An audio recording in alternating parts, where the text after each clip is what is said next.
It is high. Voicemails. It is far. Voicemails. And it is God. Talkin Yanks voicemail show with BBD and Joez.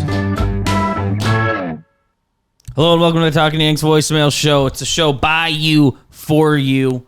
You can leave us a voicemail at 908-845-5792. I am BBD. I'm joined by Joez McFly. Joez, how are you? I'm doing all right. Yeah. Had a late night last night. You did as well, Beebs. Late night, ugly loss, ugly series. Been an ugly Yankees month got and a swept, half. man. And I thought it would be important for a nice little vent sesh. We put the number out there, 908-845-5792. We told people that we are here for you. And we are. This is the show that is run by you. Yeah, For you. After the game last night, said like, hey, there's still some time to get calls in. Do you want to vent?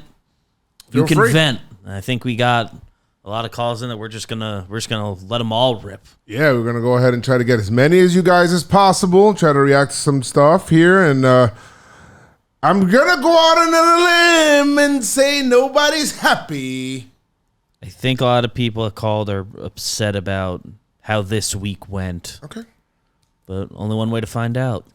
We got some happy Mets fans, Okay. but mostly unhappy Yankees fans. All right. Man, oh fucking man. Oh my God. The fact that earlier today, this stupid franchise wanted to talk about how they don't believe that Jazz Chisholm is a good locker room fit. I don't care about locker room fit. What I care about is the fact that this franchise has routinely put the worst hitters in baseball in front of Aaron Judge and Juan Soto. That's all I wanted to come in to say. Oh, and Yanks up. Yeah. Hey, Talkin Yanks, so- this is John from Connecticut. Not sure if I'm allowed to swear here, but this fucking team is fucking ridiculous. I have never seen a team with no fire in them whatsoever. I've never seen a team so lackadaisical in energy, nothing, nada. They have no fire to be better, okay? Fire, Boone, Aaron Judge, whatever it fucking takes for this team to be better. God damn. Yo, hold on, pause it real quick. Yesterday, there was a time, there was like a lull. I don't know if it was like a 3 or 4 inning time where it just felt like nothing. It just felt like nothing with the Yankees. It just felt like they were just going up and they were out, and it's just the innings were going and coming, and it's just nothing. Yankees. It's not a really good brand of baseball to play, but it kind of stinks. Something you touched on last night on the main episode, but has stuck with me. Like it feels like if Judge and Soto aren't due up in the inning, I can't have the expectations of a rally. Yeah, I think you go away and do something. I'm fine with going to the bathroom and risking missing something. Yes. But yeah, keep them coming. This Yankees team is atrocious. At this trade deadline, just get rid of everyone. Definition of insanity, doing the same thing over and over and expecting different results. How many times can we do this with the same crappy bunch of guys? It should be a complete tear down. Get rid of everyone. Stockpile for the future. Get rid of Boone. Press the reset button. Time's yours. Oh, yeah. What's up, guys? Wait, hold on. You're doing well. I do think that there is something to. I'm not calling for anybody's job yet, but I do think that there is something to, like, hey, a new message or a new voice or something like that, and that could be starting at the top, right? I'm not even talking about like just Boone. I'm talking about like it could be starting at the top. I think there is something to that, like just having a new voice that's like in there, because sometimes a voice could become stale, you know. So that's all I wanted to say. What's up, guys? Hope you're doing well. Had to call in after this Subway series. The debacle. I feel you. I think my main problem with this team right now is just the fact that everyone's just pretending in the locker room and Boone and everyone's just pretending that it's all okay and that they're going to turn the ship around. They just assume that it's going to. How about we start having some accountability, call out players that are playing poorly, make decisions that are aggressive, make trades that are aggressive, and be proactive about a situation rather than letting it fester into what it's become over the course of the second half over the last 3 years. Some accountability would be nice. Yeah, and that's kind of like why I said I think, and in a half joking way, where maybe like the Yankees just restart Kangaroo Court, bro. Like I think that's something that keeps you accountable. You don't want to be getting fines, even if it is just, making fun or whatever it is, not anything serious. But you don't want to be getting fines in Kangaroo Court, man. You don't even want to be named. Oh, well, you got picked off at first. Kangaroo Court, It's a way to do it and be silly about it, but like it actually works. But it's actually like putting you in the spot where you're like, I don't want to be there, or like if you're getting named every week, that's not good. Yeah. What they're asking for, I think in the calls, what people on Twitter are always saying, like they want like the manager Boone to like call him out in the media and say like this guy's playing terrible, whatever. What manager does that? That's not gonna happen. What manager does that? But the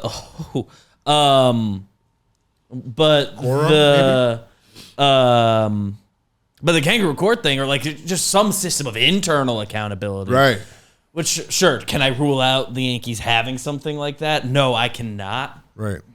But it doesn't feel like it. And like a kangaroo, whether that's a Kangaroo Court system or somebody's leadership style in there, like that, it doesn't feel like. From the outside looking in, I can't speak to what it's like in there. I'm not on the team, not a player. I'm not even a media member with access to the locker room. It doesn't feel like any of the guys feel like they owe anything to each other. Okay. You know what I mean? Yeah. Like, yeah. It doesn't feel like anyone's like steps up. Like, all right, sure, this guy messed up. My job's to help him right now and like bail us out of this. I mean, I don't disagree with like you like at on all. On good teams, that Luke Weaver out the other day, like he gets into a jam, picks himself up. On good teams, that next inning, the team scores 4 runs. Right. Like that's like I've watched good Yankees teams where they do it. I want this to be a good Yankee team, and it's capable of being a good Yankee team. I can't talk about capabilities. It's that's what's frustrating about it. I can't use the word capabilities. Keep them coming. Keep them coming. Hey guys, big fan of both of you. Thanks for letting me vent. Just wanted to chime in and say we are officially the Angels of the East. We have Soto and Judge, and we don't even have fun. I'm not having fun. You guys aren't having fun. Facts. Wish we were having fun. Wish we were having fun. Yeah. Well, let's hope things turn around a bit. Yeah. Bye now. Bye. So true. I want to have fun. I want to have fun. I can't say we're officially the Angels of the East. We gotta not make the playoffs with having the two of them, but Yankees don't make the playoffs. But they're trending the direction where like I get why people are making the joke or making the statement or saying it feels like that because they play like we said on the show last night. Like we are begging for this team to be mid for a stretch. Half the lineup we would kill for them to start being mid. It's peaks and valleys and guys slumping are hot, and to a degree that's baseball. On a team level, every year it being either one of the 2 best teams for a month or one of the 2 worst. That's not normal. Like sure, like crazy months can happen, and it's good to be able to be one of the best teams in a month. I've seen this team this year do that, but this is not. It's the problem normal. is that it'll be this, and then it'll be this, and it'll be like keep going all the way down, and then when it comes up, yeah, like I said yesterday, like Like teams mid, sometimes bro. go, and technically in June, I guess we went 15 and 14 or whatever, 14, whatever. We were 500, just over 500, whatever. But that was like the first 6 games of the month we won, and then just bad the rest. Like there's teams that like for 2 months they just like go 500. When I say Like- be mid, I mean like it's okay. Like, hey, win 2 series here. It always feels competitive. Yeah, Maybe you may not win every series while you're not going hot. You don't rip off a 7-game win streak, or You go 6-4. yeah. You go 5-5 or whatever it is, or you go 5-5. You go 6-4. You can lose 2 series in a row sometimes because you win the next 2, and like that's fine. Like you'll win the first 2 games of a series, lose the last one, lose the first one of the next one, and then win the next 2. So you actually win 2 series, but that's kind of like that. Like that's fine. Why is it gotta be like you lose? Like that's not fun. It's not fun for them either. All right. Fire Cashman, fire Boone. They're going to turn Judge into the next Don Mattingly, and Soto is going to walk to a winning team. The whole organization is soft as fucking butter. That guy's just angry. See that? It's cool. Gotta let I hope he's. I hope My kids are fucking. Go ahead. My kids are fucking crying. You want to know why? Because I gotta watch fucking JD Davis in the fucking 4-hole.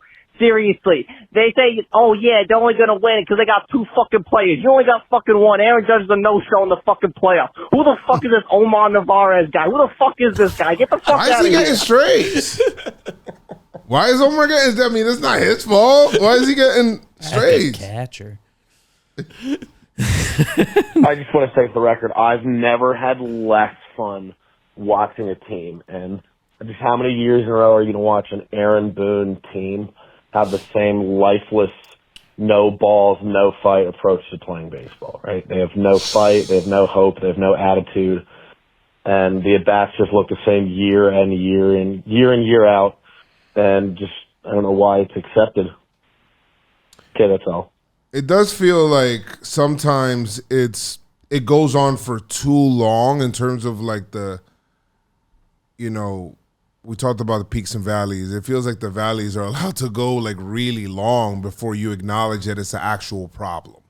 Yeah, like before Boone got frustrated yesterday, and I feel like it takes a while, like a long time for that to happen. And I get it. You can't be like that every day, but it's like, I guess I want to say like, you just want to feel like it's like a more like urgent kind of thing.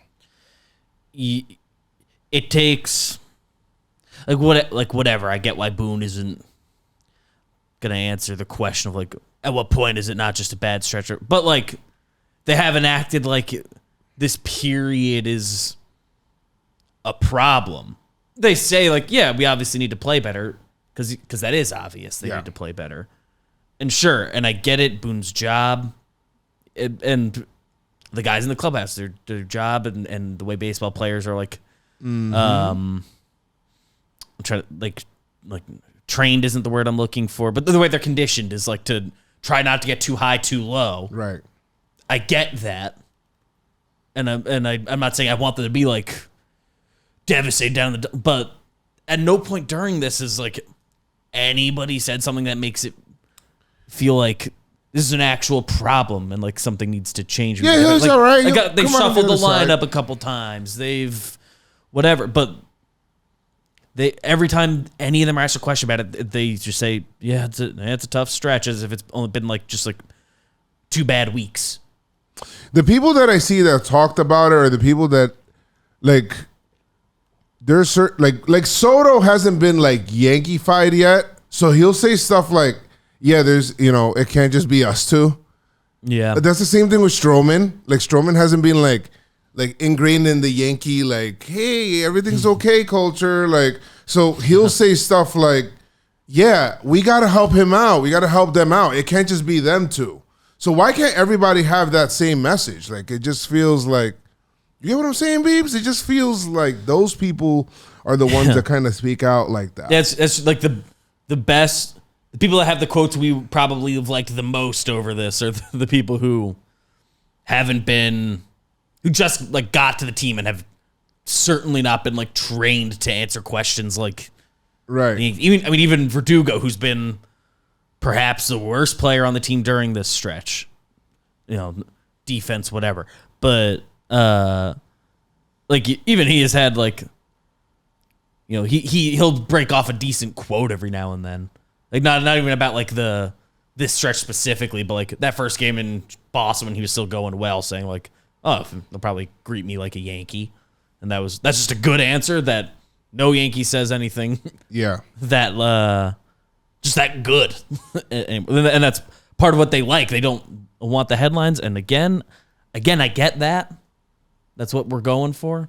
But in general, when it comes down to moments of like us as fans looking for that accountability or like somebody to try to say what the answer is going to be, the guys like don't say anything. It just feels like it's like it's okay. We're getting a non-answer. It feels like it's almost like it's a given of we're gonna get out on the other side of this. It's obvious it's gonna happen. It's just not happening right now, but it's like it's a given. It's like, is it?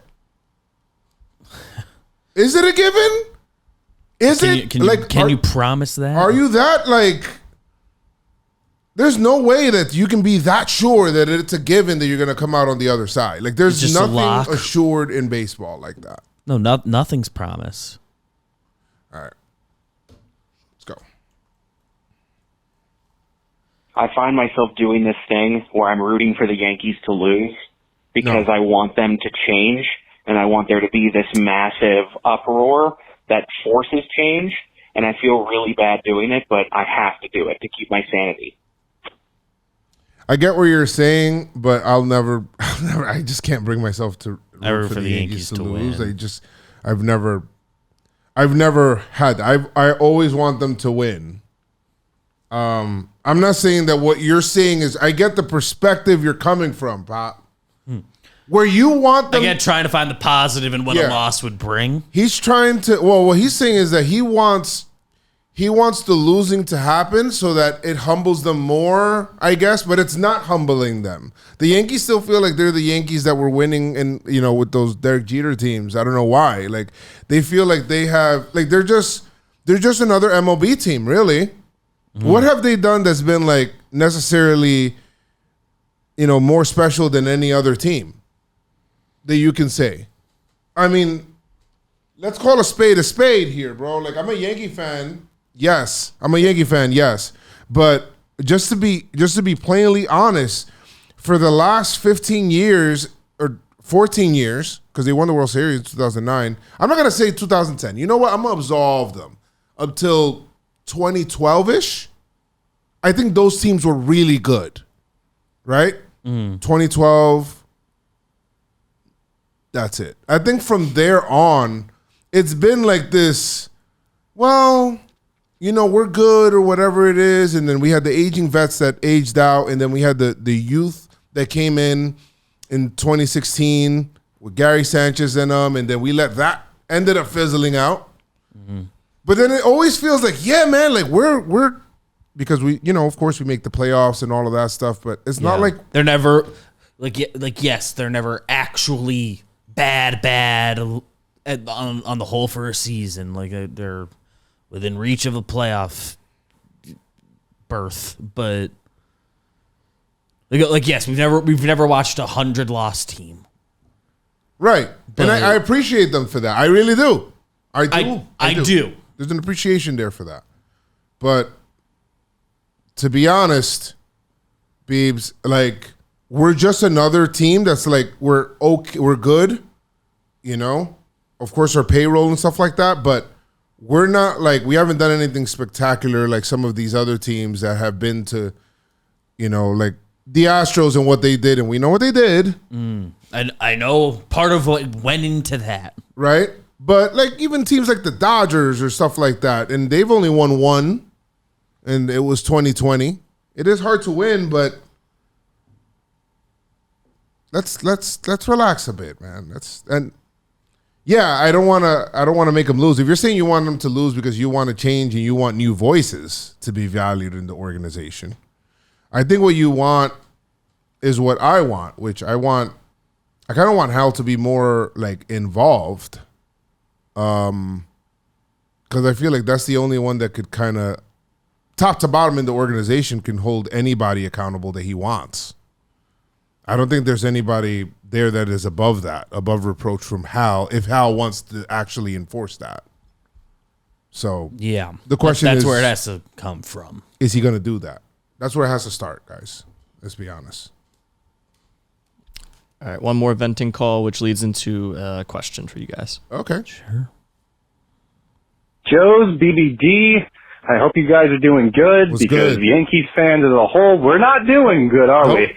I've been a listener to Talkin Yanks since 2018, and I'm very familiar with a term that John Boyd created in 2020 called rock bottom. So my question is, have the Yankees, as we're about to get swept again by the New York Mets, have we hit rock bottom? And if not, is that going to come after a hapless trade deadline? Because we got to hope they do something at the trade deadline because, in the words of one of the greatest Americans of all time, doing nothing is crazy. Yes. Thanks, guys. Go Yanks. I think you talk to me after this weekend, and I'll tell you if this was rock bottom or if the Yankees get swept by the Red Sox, that is definite rock bottom. And who else is on the schedule after that? The Phillies? They have Phillies during the deadline. Yeah, I think a sweep from the Red Sox or even, you know what, not even a sweep, a series loss to the Red Sox. Depending, there's a world where you can lose that. Depends exactly how we get there.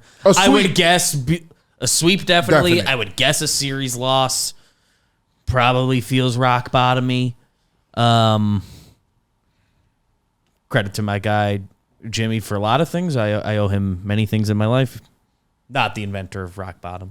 Right. If there's one thing, I think that's the rock. The rock is that this year and last year's Yankee teams and a lifetime of rooting for the Knicks besides the last 2 seasons has taught me. Don't try to declare rock bottom while you're in it. I know what I put in the thumbnail on Talkin Yanks last night because that gets clicks. But don't actually try to declare rock bottom while you're in it because you'll find a patch. You'll find the pathway. If you declare it, you'll find another spot to dig. Oh yeah. Yeah. So it's a little bit something I try not to do. But boy, does it have rock bottom vibes right now. If the Yankees get swept by the Red Sox, a series in Boston's coming up that can really change things either way. Yes. That's either going to be the big step up we needed, or like there's a chance that's the true rock bottom, and I don't want to try to declare it that because Philly's coming right after. Yeah, I mean, I just don't think. I think that there's nothing worse that the Phillies can do to the Yankees than if the Yankees get swept by the Red Sox. Yeah, just Phillies can kick our ass. I mean, but that's fine. Really but let's just say if the Yankees get swept and then the Phillies sweep the Yankees, at that point, everything just kind of feels, you're kind of numb at that point. You just kind of feel like everything is that's no worse. Right. It just feels like, I think that's the Red Sox. You lose the Red Sox, who, by the way, are struggling right now just as much as we are. Yes. This should be an opportunity, just like when they played the Blue Jays the other week. Like the Blue Jays were stumbling coming into that series. They didn't take advantage. The Rays have not fully gotten going all season. Yankees haven't taken advantage. The Yankees and Orioles fans are both saying this about each other. During this period while they're struggling, we have done nothing to capitalize on it. I think it's a little more true for the Orioles in this case. Yes. I think the Orioles are probably thinking. Orioles fans might be even more upset because they're playing marginally better. I don't even know. I don't even care. Why am I even asking about strength of schedule? I don't care because it doesn't matter, bro. We got swept by the Reds. That's swept by the Reds. You know, and like it doesn't matter what your strength of schedule is. I don't even answer. I don't know. Who I has know the coming smartest into the shit. second I half. don't care. It doesn't matter. It doesn't matter. Fourth easiest. Oh Yankees. my god. No, I don't even.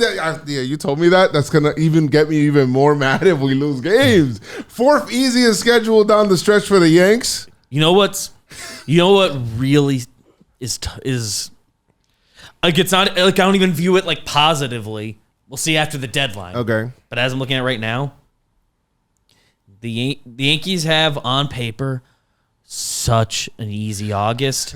Please. And now, but it doesn't feel good because it feels like, oh, we better like dominate that month. Like we can't even be like, oh, that'll be an easy whatever record, like good enough. Like no, I need to see them like have like a 22-5 month, whatever the number of games is. Like I need to see them like rip off August. Like obviously they end this month Boston and Philly on the road. Let me read August to you. Go ahead. I seen August's schedule. Go ahead. Home against Toronto, who will have just sold, the Angels and Rangers. Road trip to Chicago and Detroit, the White Sox. Home for Cleveland, good team, and the Rockies. Nationals on the road, finish the month against St. Louis, who currently a playoff team. That's two teams who I had to say, like, good team.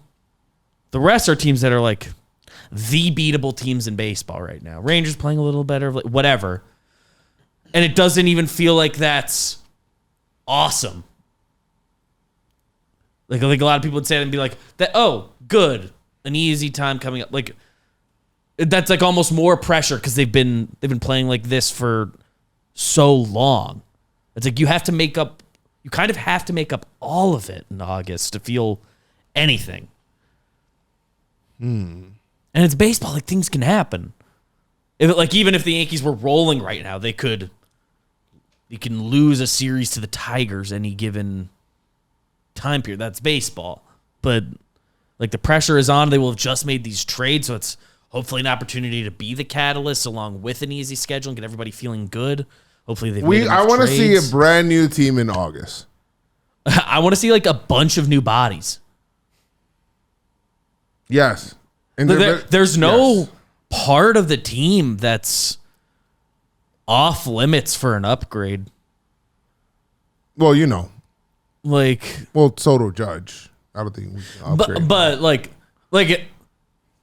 it's not impossible for them to add an outfielder. That's the one thing that's like I'd be surprised. But that'd be weird. There's not one avenue of the team that it's like don't bother seeing if there's an opportunity to upgrade there. If the best trade that comes about is an outfielder to replace Verdugo's, I bet Stanton's coming back soon, Dominguez, whatever. Yeah. If the Yankees get an they could add a outfielder- starting pitcher too. They could. Yeah.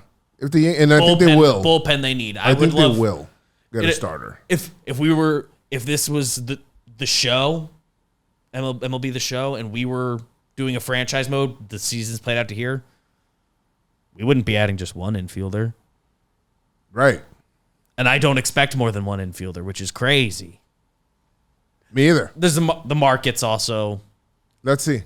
The market's the market, but they need something in like every facet. I need like 4 bodies.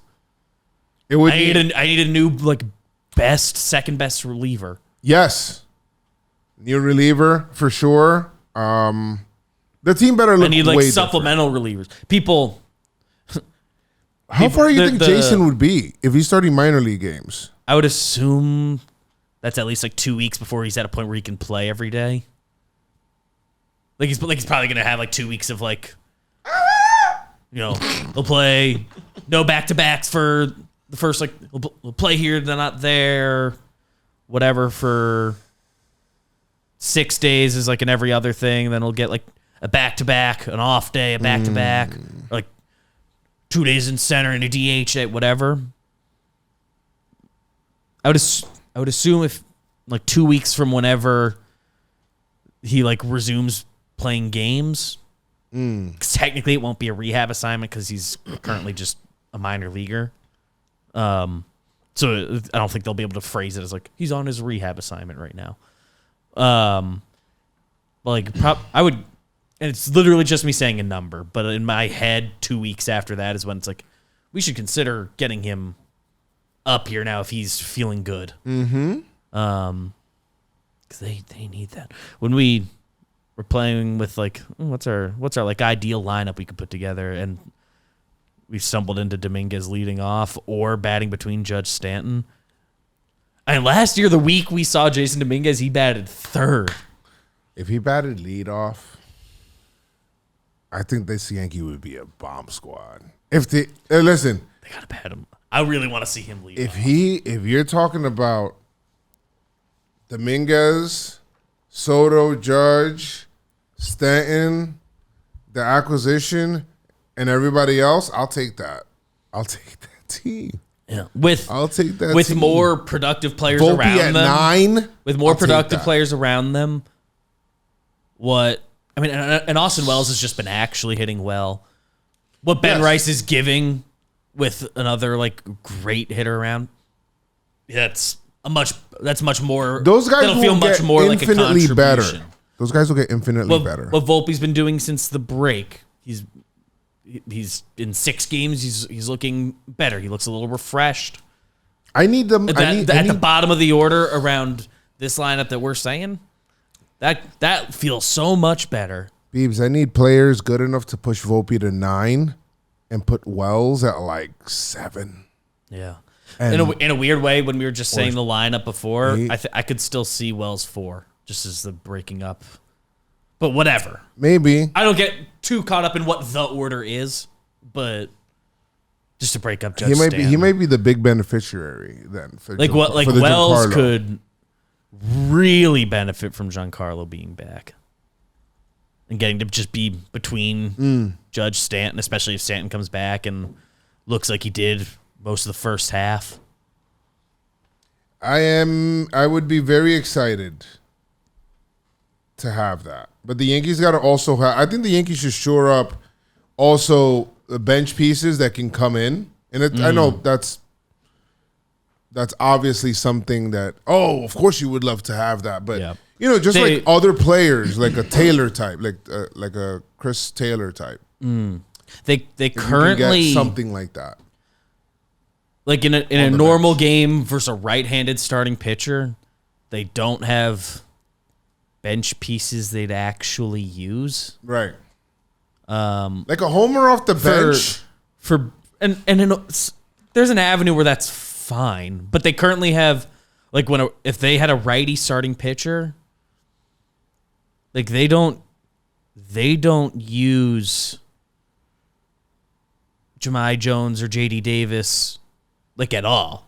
Like sometimes funny business happens with the catcher and pinch running, and sometimes if Grisham's going to be used as a pinch run, okay, Oswaldo can play wherever, and pinch run over some guys. But in general, they don't have a bench that they like really use. They have like a waste of 2 roster spots the way they're using them. Jahmai Jones, I think he can actually hit lefties. They don't get him in automatically if a lefty's pitching. We haven't gotten to see him like really go off. I'm not saying I don't believe it, but how can I? I haven't seen it. Right. Like I know it's like I spent all day yesterday talking about technically the numbers we see are fine. Like I don't know. Well, they played him so little. How can I be just like on board with it? It's tough. He's been rostered all year. He has like 32 starts as a member of the starting lineup. 32 plate appearances as a member of the starting lineup. When I was at the game Tuesday that he started, the stat on the board for him, I forget the exact thing, but it was like he's 12 for 29, whatever the stat was, but it was for 29 in days he's in the starting lineup. And I was like, 20, you've been on the roster all year. That's not Jahmai's fault. It's not. But do they want to use him or not? Do they think he's helpful or not? Yankees got some. It's such mixed messaging to give questions to answer. Yankees got some questions to answer. So let's see what they do. By the time we have the next voicemail, I think it should be after the deadline. After the deadline, yeah. Well, you guys also have a couple questions to answer here after a great vent session that had a little optimism at the end. Okay. And thank you everybody for calling in about those. Yes. I'm glad you guys get it off your chests. Hey guys, Gio from Rhode Island. Long time caller, first time listener. Do you think, I don't want to bring it up, but do you think Cole is healthy? Because there's just been some starts where it's just not there, and it's kind of concerning. That's what I gotta say. Go Yankees. Okay. I think he is. I think he's healthy. Last night's start's annoying, but retired the first 8 and looked good. The way you got to look he at got Cole, homer balled. Guys, the way you got to look at Cole, and I gave him my MFR yesterday, but the way you got to look at Cole right now is like a pitcher that's just started the season, and he's like 2 starts into the season. Make believe this is like April, and this was his second start, and he just got shelled. I know the ERA and the game started won't say that, but he was obviously building up for a couple of starts. Like he just had a 4-start good stretch, right? And he was obviously building up. So you got to look at him a little different than like the other pitchers, and I do trust Cole enough to say, to know his body just because of what he said in spring training. And it was the absolute right call, right? Where he said, we got to shut it down. I don't feel right. I think he did that at the right time. For him to do that right now, for him to fight through an injury right now when the Yankees are so close to a deadline, I don't think it's smart. I think if he were to shut it down, he would tell the Yankees, like, yo, I'm really hurt. Like, go and get whatever you got to get. Or Cole understands. Yes. Like, he needs to be good for the play. Like, he's not gonna. He can't just be like a mid pitcher. He knows he's not helping if he's not feeling well enough to be his most effective. Correct. A bad start can just happen. He knows he's not helping if he's putting himself at anytime you pitch, you're at risk of something happening. Yeah. But if he's fighting through something that, if it goes wrong, can put him at risk for not being part of the postseason, especially when he's already missed this much. Like, I don't know Garrett Cole personally, but everything we know about his personality, I don't see him doing that. He's a guy who sees the bigger picture of this team and what they need. Yeah. So no, I think he's healthy, to answer the question, but just last night's start was, he got homer balled after first time through the order, and the 9-hitter got him just like the 9-hitter has gotten seemingly everybody. Yeah, seemingly everybody. Guys, hey, vent sesh. Good. Sometimes you need to get that out there because you get those negative feelings out so that positive feelings can come in. So hopefully this means that maybe the Yankees go on a roll now. A lot of us got our negative vibes out. If you haven't, do it at home. Get the negative vibes out, get a Yankee jersey up and tell them everything you're so upset about. Get your Yankee jersey on, grab your closest offspring, and just start yelling at them. Let them know why the Yankees are doing this and that you're not happy, and I guarantee you'll feel better. All right? Anyway, if you guys want to leave us some voicemails, 908-845-5792. I am Joez McFly. That is BBD. We got Alex Scrapp in the Grappler's Corner. And thank you guys so much for joining us this week. Hit it, Pop. Hit it high. Voicemails. Hit it far. Voicemails. Talkin Yanks voicemail show with BBD and Joez. Who knows?